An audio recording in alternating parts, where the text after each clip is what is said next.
जय माँ अम्बे।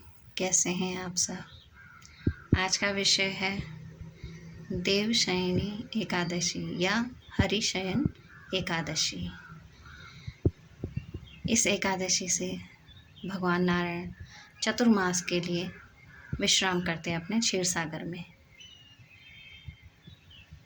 तो इस उपरांत सृष्टि का कार्यभार भोले बाबा के ऊपर आता है, क्योंकि अब सावन प्रारंभ हो जाएगा कर्क संक्रांति से। जैसे मकर संक्रांति होती है उसमें भगवान सूर्य उत्तरायण को होते हैं, ये कर्क संक्रांति है, इसमें भगवान सूर्य दक्षिणावर्ती होते हैं, इसे कर्क संक्रांति माना जाता है। इसका भी उतना ही विशेष महत्व है जितना मकर संक्रांति का है।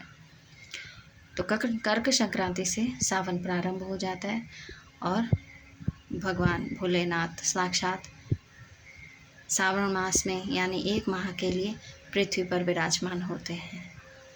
फिर 1 माह के बाद कृष्ण भगवान, जब हम कृष्ण जन्माष्टमी मनाते हैं तो कुछ समय के लिए कार्यभार कृष्ण जी संभालते हैं। उसके बाद आते हैं गणेश जी। गणेश जी उस कार्यभार को संभालते हैं। फिर आते हैं सर्वोपरि पितृदेवता। फिर आपको पता है 16 दिन पितृदेवता इस कार्यभार को संभालते हैं। फिर माँ आती है आदिशक्ति माँ जगदम्बा 9 रूपों की में इस सृष्टि में स्वयं प्राकट्य भाव से वो इस सृष्टि का कार्यभार संभालती है। और उसके बाद आते हैं कुबेर जी। स्वयं कुबेर जी कुछ दिनों के लिए इस कार्यभार को संभालते हैं। और फिर आती है माँ लक्ष्मी, जो दिवाली के पास होता है जो समय, उसमें माँ लक्ष्मी सृष्टि का कार्यभार संभालती हैं। और फिर आती हैं अपने चौमास यानी चतुर्मास को समाप्त करते हुए हमारे श्री नारायण उठी एकादशी के लिए, जिससे फिर वो अपना कार्यभार अपने हाथों में संभालते हैं। इसे कहते हैं भक्तों संबंधों का अनूठा संगम, संबंधों की प्रकाष्ठा। शिव और नारायण एक ही हैं।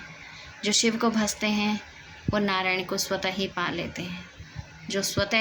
जो नारायण का भजते हैं उस पर भोले बाबा की असीम कृपा स्वतः ही बरसती है ना। इसे कहते हैं संबंध। तो हमें इससे ये सीखना चाहिए कि हमारे संबंध भी ऐसे बने, कोशिश करें ऐसा बनाने की कि जब आप किसी कारणवश अपने किसी कार्य को करने में असमर्थ हो जाएं, तो जो आपके प्रियजन हैं, आपके परिवारजन हैं, आपके मित्रगण हैं, वो उस कार्य को अपना कार्य समझकर उतनी ही निष्ठा से, उतनी ही पवित्र भाव से पूरा करें जैसा कि आप चाहते थे। इस चतुर्मास में संबंधों को कैसे निभाया जाए ये शिव और नारायण हमें सिखाते हैं। कैसे वो इस चतुर्मास को, इस सृष्टि का सृजन है ना और संचालन इस चतुर्मास में करते हैं। आपके ऊपर शिव और नारायण दोनों की कृपा बनी रहे। आप स्वस्थ रहें, इसी मंगल कामना के लिए। शुभ हो, जय हो।